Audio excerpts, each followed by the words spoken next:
December 29th in Asia. First topic. 9 key qualities to cultivate in children. 2002, July, whoa, that's 22 years ago. So if you don't have any children or grandchildren, then 9 key qualities to develop in yourself. Applies to everyone one way or another. Oh, here's a trick question. Who was your first guru? Mom and Dad.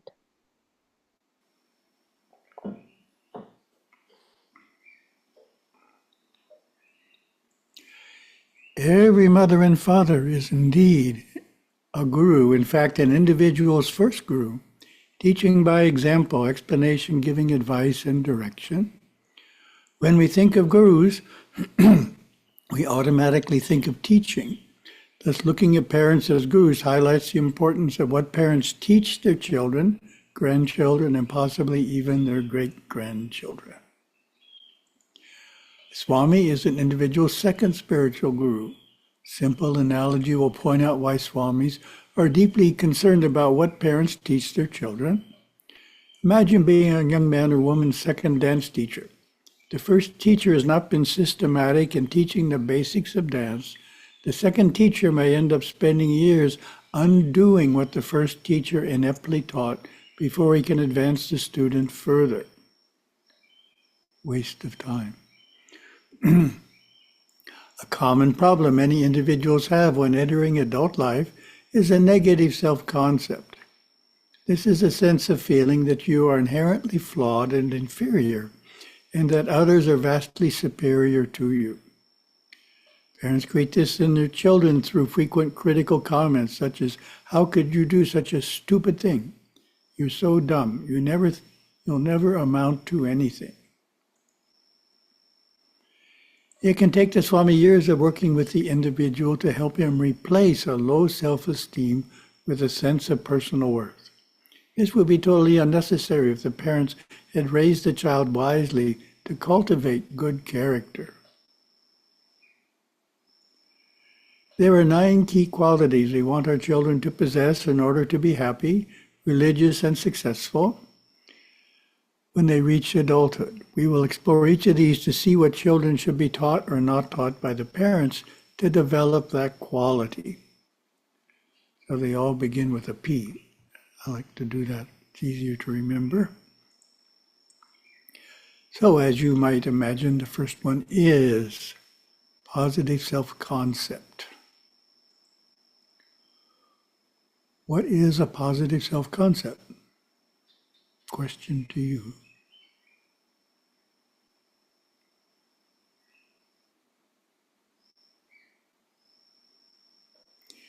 A positive self-concept is when we think of ourselves as a worthy individual deserving of a wonderful life. What are your thoughts on how a positive self-concept is cultivated?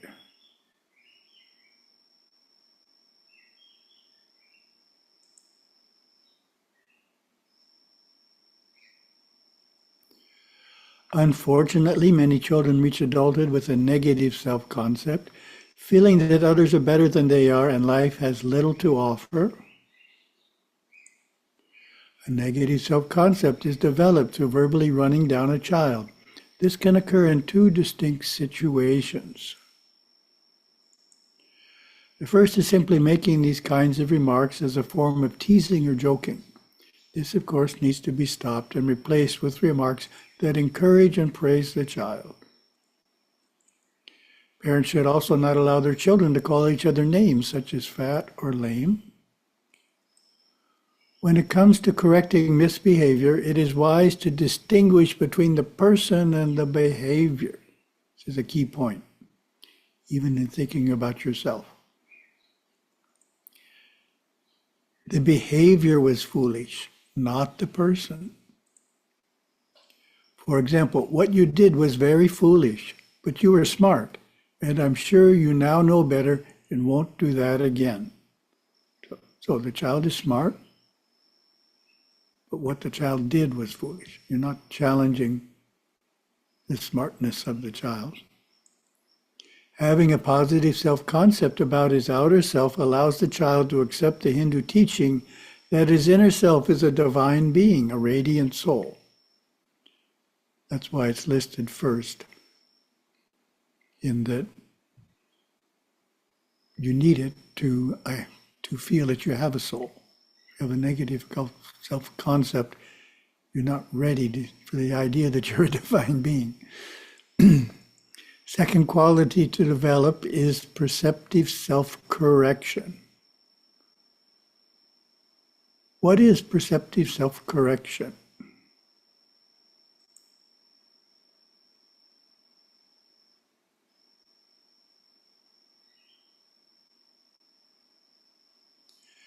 Perceptive self-correction is when we are able to quickly learn the lesson from each experience and resolve not to repeat our mistakes.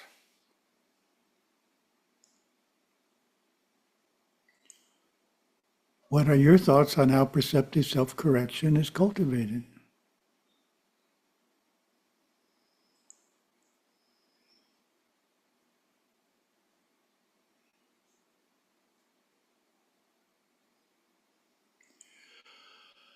By teaching kids that making mistakes is not bad.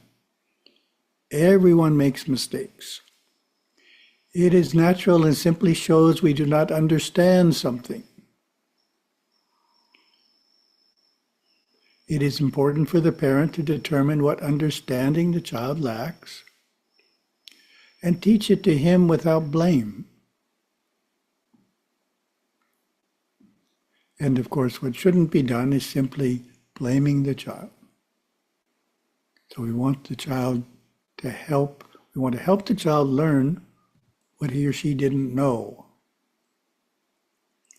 When parents discipline through natural and logical consequences, children are encouraged to learn to reflect on the possible effects of their behavior before acting. Such wisdom can be nurtured through encouraging self-reflection by asking the child to think about what he did and how he could avoid making that mistake again. Perceptive self-correction enables us to quickly learn from our mistakes, refine our behavior accordingly, and thereby make more rapid progress on the spiritual path.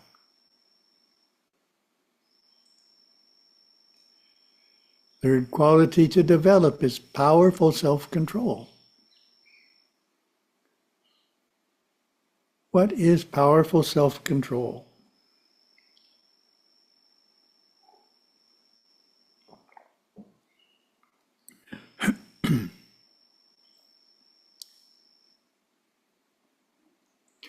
Powerful self-control is restraining destructive emotions such as anger when we are tempted to express them. So that's the first step, is you feel angry on the inside, you're tempted to express it, but you're able to control yourself enough that you don't. And of course, eventually the goal is not to even feel the anger. Step 2. What are your thoughts on how powerful self-control is cultivated?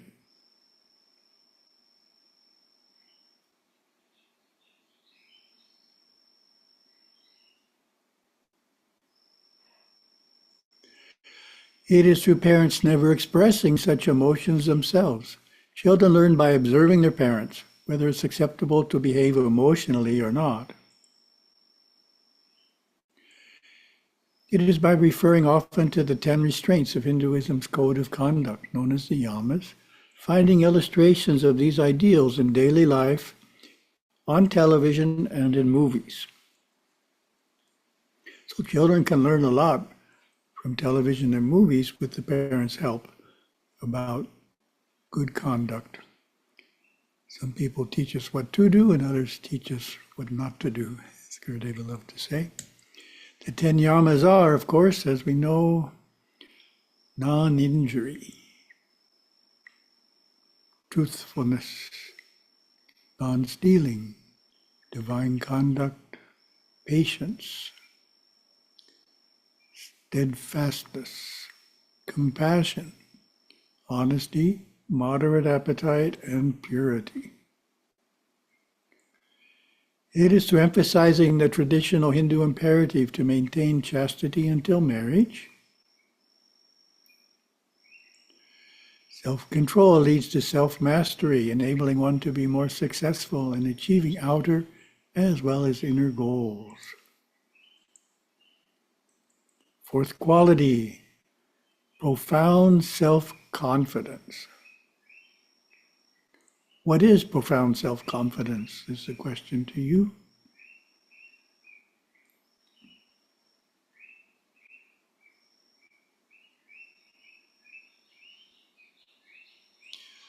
Profound self-confidence is exemplified when a child is confronted with a difficult task and his first response is the certainty that he can accomplish it.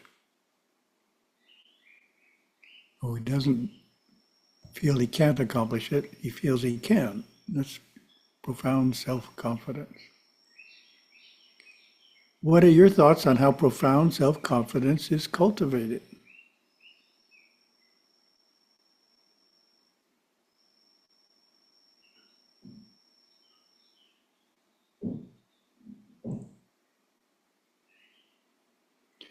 Unfortunately, many children reach adulthood lacking self-confidence and have as their first response the feeling that they will be unable to accomplish the task as it is too difficult.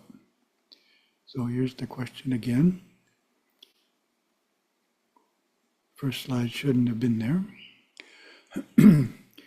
It is first through the child's possessing a positive self-concept.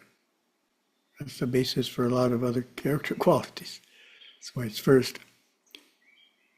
It is then through helping the child to repetitively be repetitively successful at progressively more difficult tasks as he or she grows up. Pattern of many successes going into our subconscious mind produces the sense of self-confidence and the feeling that we will be able to equal any task. That we will be equal to any task. So positive successes going into the subconscious mind. For example, the father teaches his son carpentry from age 10 through 18. Each year, the father helps the son make something that is more complex, never giving him a project that is too advanced, praising each achievement. Self-confidence is cultivated by watching for failures at school or at home and compensating for them. The child is shy and has trouble at school with public speaking. Work personally or through a tutor to overcome that shyness so he or she can speak successfully at school in the future. Self-confidence makes one magnetic to success in both outer and inner endeavors.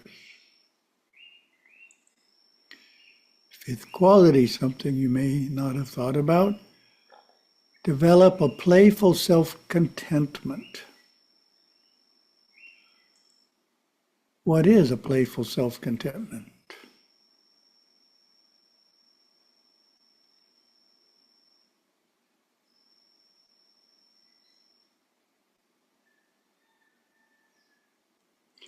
Playful self-contentment is expressed when a child's usual mood is fun-loving, happy, and satisfied. It is through the parents living and verbalizing the philosophy that life is meant to be lived joyously.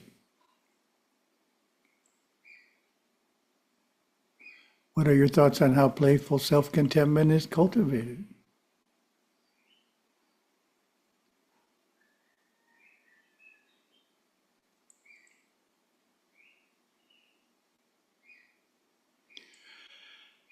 It is by holding the perspective that happiness does not depend on external circumstances, but is a consciousness we can claim, whether life is free or filled with challenges. It is by teaching the children to be satisfied with what they have in the present, rather than dissatisfied about what they don't have. Oh, that's advertising. It tries to make you dissatisfied. Because you don't have something. It is nurtured by the family spending time together, filled with play and laughter. Very important. The ability to remain fun-loving, joyful, secure, and content enables one to face with far greater equanimity the ups and downs of life. Definitely. Sixth quality to develop is a pious character. Question to you, what is pious character?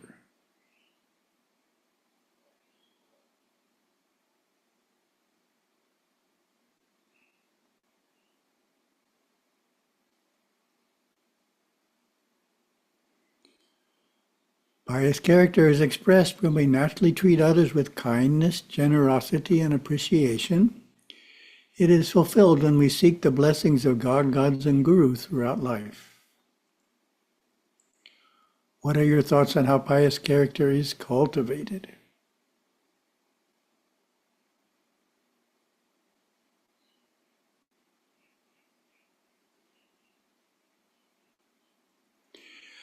It is through the parents demonstrating these qualities themselves. Children learn that this behavior is expected of them by observing their parents' actions. It is by referring often to the 10 observances of Hinduism's code of conduct, known as the niyamas, pointing out their relevance in daily life on TV and in movies. And we know what they are: niyamas: remorse, contentment, giving, faith, worship of the Lord, scriptural listening, cognition, sacred vows, recitation, and austerity. It is nurtured by teaching the child to worship and pray in the home shrine or at the temple before important events, such as beginning a new school year or before final examinations. Pious conduct brings into our children's lives the joys of divine blessings. Seventh quality to develop is proficiency in conflict resolution. What is proficiency in conflict resolution?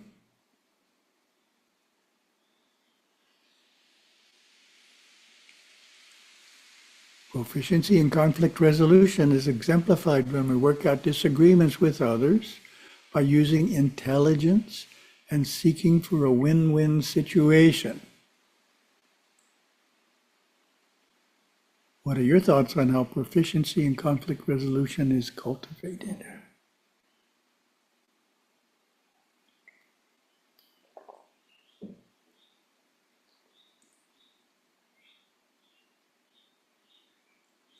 It is through the parents demonstrating these qualities themselves. Children learn that this behavior is expected of them by observing their parents' actions. It is by sitting down with children anytime they use anger, physical force, or verbal injury to prevail in a conflict, and discussing with them how it could have been settled with intelligence rather than violence. It is to replacing the idea of I want me to win and you to lose with that of I win when everybody wins. Illustrations of what to do and what not to do can be drawn from the people they see in television and movies.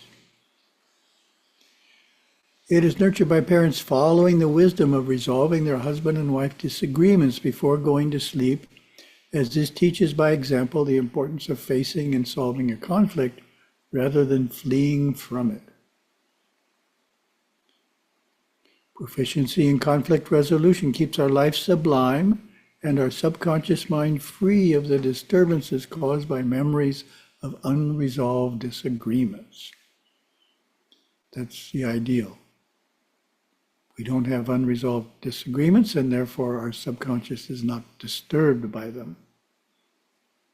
Very hard to meditate if you have a lot of unresolved disagreements in your subconscious. Eighth quality to develop is parental closeness. What is parental closeness?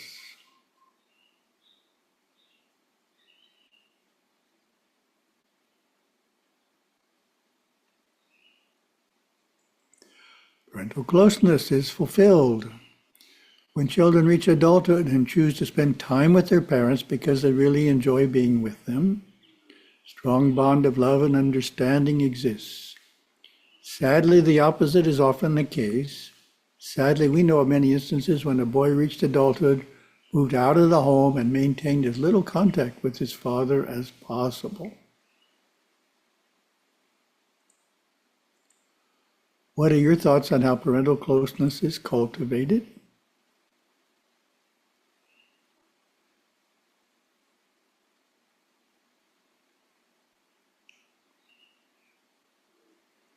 It is through expressing love by hugging and saying often the three magic words, I love you. Distance is developed by never expressing love. Closeness is nurtured by correcting a child's behavior with positive discipline methods such as timeout and appropriate natural and logical consequences, and using reason without blame and shame. The use of physical violence, anger, irrational punishments, blame and shame cause distance. Closeness comes when quality time is spent together in activities that all members of the family enjoy. It is developed by the father bonding with his sons and the mother bonding with her daughters through developing common interests and hobbies or games and working on them together. It is protected when parents create in the home a non-threatening atmosphere of love in their home in which their children feel free to tell them everything they have done without fear of the consequences. They know their parents love them no matter what. Distance develops in a threatening atmosphere where children will keep secrets, each secret adding to the distance between the child and the parents. That would make a nice graphic. Bunch of secrets piling up and the parent and the child getting further apart. A loving parental closeness strengthens all subsequent relationships children develop, even their relationship with God. Oh, that's an important one. Parents don't think about that necessarily. How the kids relate to them is how they will initially relate to God. They fear their parents, they fear God. Fear the guru as well. Ninth quality to develop is a prejudice-free consciousness. And that's the question to you. What is a prejudice-free consciousness?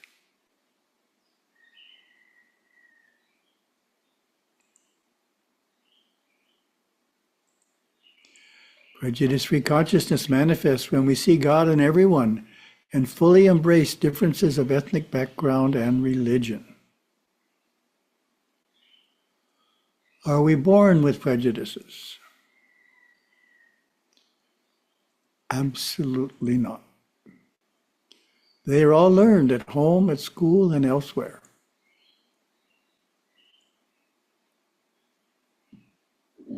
What are your thoughts on how a prejudice-free consciousness is cultivated?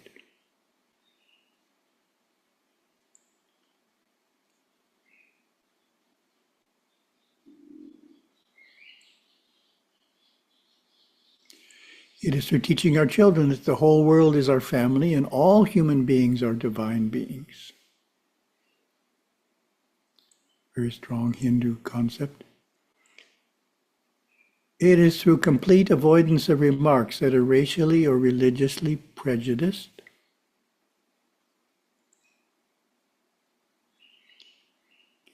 It is through discussing with our children any prejudice they hear at school or elsewhere and correcting it. It is by teaching children to avoid generalizations about people and instead to think about specific individuals and the qualities they have. It's important. We don't even want positive generalizations. We want to see an individual as he or she is, not through some generalization. Again, television and movies can provide useful situations to discuss. It is through having our children meet, interact, and learn to feel comfortable with children of other ethnicities and religions. Very important in environment where that doesn't take place. In some places it's natural, but some countries don't interact. Tolerant individuals help communities function with less friction and misunderstanding. Summary. A wise mother wrote to me recently being 2002, on email saying, I truly believe we live out part of our karma through our children, and we grow and improve as they do. Though we may think we are just helping our children to be more happy, successful, and religious, in truth, we cannot separate ourselves from them. Their growth and spiritual evolution is our own as well. So, very interesting point. We're checking the time here. 48, 50, 25. Okay, we can keep going. Skipping the character building, since that's all we've been doing is character building here. And do Yogaswami's words of our master. It's our second topic. Get rid of like and dislike and laziness and activity, and open the house of liberation by means of the key of Shiva Dhyana, and see. There is neither you nor I, neither he nor she.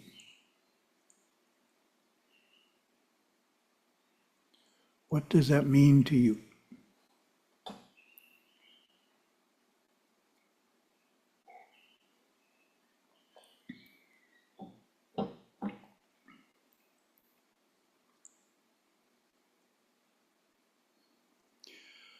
My take on it is that we need to give up, for a time at least, having likes and dislikes, being lazy and active, to turn within through Shiva Dhyana, when in our soul nature, everything is one.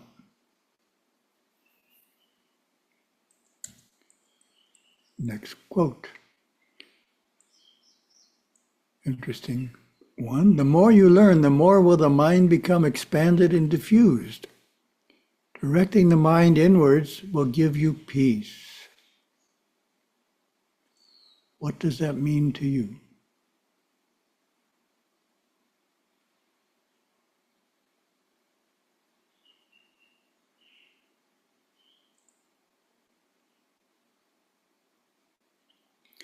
My take is our modern world places a strong emphasis on learning. Thus, there is a tendency to learn more than we need to learn. As an adult, just learn what you really need to learn. This makes it easier to turn inward. In other words, we can overload our intellect with lots of knowledge that we will never use. Keeps us externalized. And the last quote. You can go to the top by climbing up step by step, but exceptionally there are some who, with the help of Sruitis, misspelled, the Guru and their own understanding and experience, can fly like birds. What does that mean to you?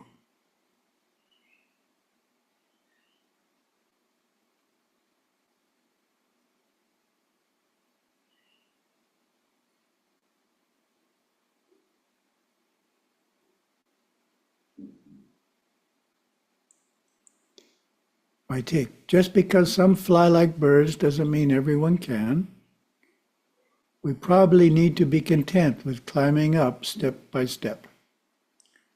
So just because we see someone who moves ahead so fantastically fast doesn't mean that we will be able to do that ourselves. So it's safer just to try to move up step by step. Oh, thank you very much.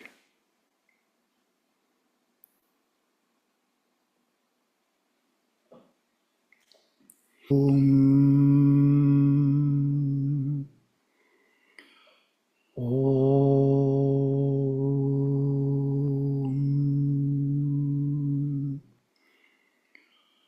Om.